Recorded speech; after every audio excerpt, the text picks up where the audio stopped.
Sun treatment torture. The Japanese Imperial Army weaponized the Philippine sun against 78,000 prisoners of war. Beginning April 10, 1942, guards forced captives to sit or stand in open fields during peak daylight hours. Helmets and hats were confiscated upon capture. Prisoners were prohibited from seeking shade. Movement toward shelter resulted in bayoneting or beating. Guards stationed themselves to enforce complete exposure. The tropical heat exceeded 95 degrees Fahrenheit in direct sunlight.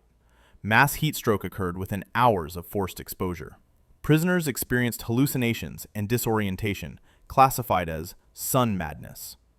Some men broke formation to reach water sources and were shot immediately. This treatment was not neglect. It was a deliberate disciplinary technique used within the Imperial Japanese Army on recruits. The technique was now applied as a weapon against enemy combatants. Dehydration became so severe that bodies ceased producing sweat. The smell of burning skin was reported along the march route. This exposure continued across the entire 65-mile route.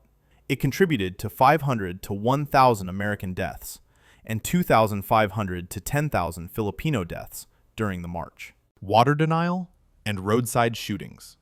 The Philippine Islands contain abundant fresh water sources. Drinking from them during the march was punishable by immediate execution.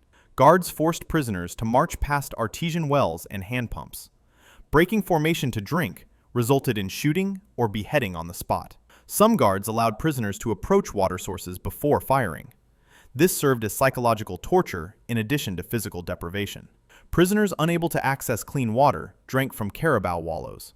These muddy pools were contaminated with animal waste. The contaminated water caused widespread dysentery. This disease later decimated the population at Camp O'Donnell. Filipino civilians attempted to provide relief along the route. They threw water bottles and food to the passing columns. Guards executed civilians caught assisting prisoners. Hundreds of Filipino citizens were killed for these acts. The prohibition on water was absolute. Hundreds of prisoners died from dehydration alone. The Balanga Shakedown. Between April 10th and 12th, 1942, prisoners reached Balanga in Bataan. This town served as the first major inspection checkpoint. Guards conducted systematic searches for contraband items. Possession of Japanese currency was considered proof of looting from dead soldiers. Finding Japanese yen, photographs, or military equipment on a prisoner triggered summary execution. Lieutenant Kermit Lay's unit witnessed at least 3 executions at this location. The total number across the checkpoint area was estimated in the dozens. Prisoners began burying personal items or swallowing them to avoid detection. Wedding rings, watches, and currency were hidden or destroyed. Some guards specifically targeted prisoners for gold dental work. Extraction occurred using rifle butts or bayonets on living men. The inspections were arbitrary and unpredictable. Items intended as keepsakes became evidence for execution. The searches lasted 2 days at this location. Survivors reported fear of discovery exceeded fear of the march itself. Elimination of stragglers. Stragglers were eliminated systematically throughout the march. This policy stemmed from Japanese military doctrine regarding surrender. Prisoners who had surrendered were considered dishonored. Guards were instructed that these men had forfeited their right to humane treatment. Bayoneting was the primary method of execution. It was quiet and conserved ammunition. Hundreds of individual killings occurred along the 65-mile route. The total number of victims reached into the thousands. Bodies were left along the roadside. Advancing columns used corpses as distance markers. New Japanese recruits were encouraged to stab weakened prisoners. This practice was intended to harden them before the assault on Corregidor. The bayonet functioned as a tool of dehumanization rather than combat. Guards demonstrated no hesitation in these killings. The pace of elimination increased as the march progressed. Those who stopped to assist fallen comrades were often killed alongside them. Truck cleanup crews. Japanese supply trucks followed the prisoner columns along the route. Drivers deliberately swerved to strike stragglers who had fallen. Cleanup squads rode in the trucks or followed on foot. These squads bayoneted or shot any prisoner unable to stand within seconds. The policy created constant pressure to maintain pace. Stopping to help others became a death sentence for both individuals. The number of straggler deaths attributed to this method was significant. Some drivers considered hitting prisoners a form of good luck. Others used it to express frustration over the extended Bataan campaign. The trucks operated continuously along the route to San Fernando. This mechanized approach to execution was systematic. Vehicles became tools of execution rather than transport. The method was efficient and required minimal Japanese personnel. Survivors reported the sound of engines caused panic in weakened men. The truck crews left no wounded survivors. Head-slicing Japanese officers, carrying traditional katanas, conducted roadside executions. Beheading served as both punishment and demonstration of authority. Officers used these executions to practice sword technique. One documented victim was an American soldier nicknamed Big Smitty. He was pulled from the column and beheaded because his physical size intimidated guards. Dozens of cases were recorded by survivors. Hundreds of prisoners witnessed these executions directly. Most swords used were mass-produced shingunto blades issued to officers. Despite the modern manufacture, officers treated executions with traditional, ritualistic formality. These killings created specific fear of Japanese officers among the prisoners. Officers were considered more unpredictable than regular guards. The executions were often conducted in view of the entire column. This served as a deterrent and demonstration of power.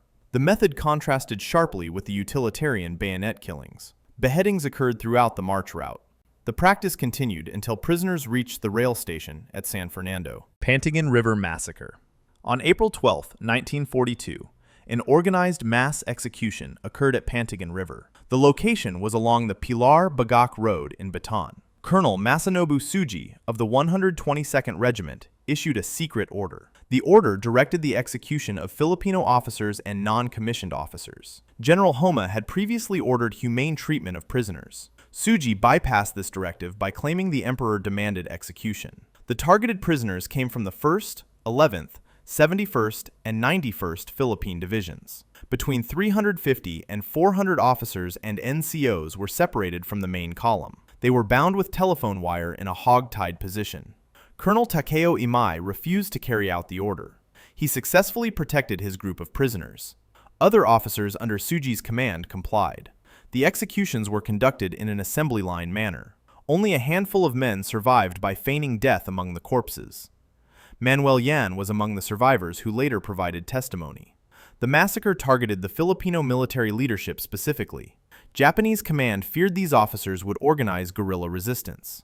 Tsuji disappeared into a monastery after the war. He was never prosecuted for this war crime. Lubao Staging Area. Lubao, in Pampanga Province, served as a major compression point. The prisoner column was funneled into this town between April 11th and 13th, 1942. Thousands of men arrived daily at this bottleneck. Prisoners were driven into metal warehouses and rice paddies. The warehouses had been used for grain storage. Men were packed so densely they could not sit down. Heat inside the metal structures exceeded 100 degrees Fahrenheit. Those forced into rice paddies found them contaminated with human waste. Rotting corpses from earlier groups floated in the mud. Lubao became the epidemic center for dysentery. The compression was caused by Japanese logistics prioritizing vehicle movement. Warehouse space was not allocated for prisoner rest. The stated purpose was a rest stop. The reality was a death trap. The physical breaking point for many prisoners occurred at this location. Disease transmission accelerated in the confined spaces. The walking dead phenomenon began here as illness overtook the survivors. Exact death counts at Lubao remain unknown. The location marked the transition from physical torture to biological collapse. The boxcars of San Fernando. On April 15th and 16th, 1942, prisoners reached San Fernando. They were loaded onto narrow-gauge railway cars for transport to Capas. The journey covered 30 miles. Each boxcar was designed to hold 30 to 40 passengers. Guards forced 100 men into each car. Doors were sealed and locked.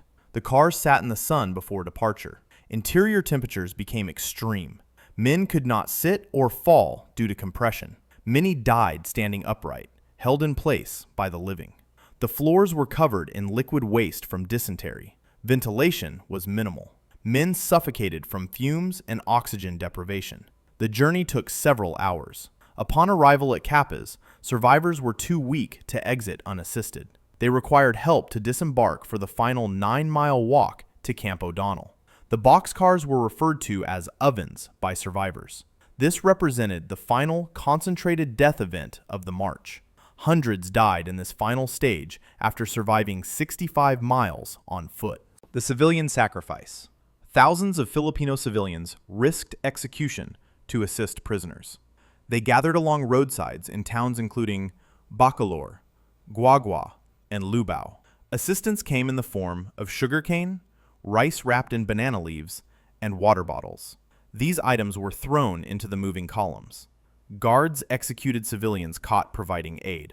Executions occurred alongside the soldiers they attempted to help. Hundreds of Filipino citizens were killed or severely beaten.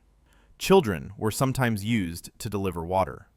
Guards were slightly less likely to shoot children, though many were struck with rifle butts. The civilian assistance occurred between April 10th and 15th, 1942. It represented significant personal risk with no guaranteed benefit. The actions created a bond between American and Filipino soldiers and the local population. This bond later fueled guerrilla resistance movements. These movements proved critical when American forces returned to retake the islands.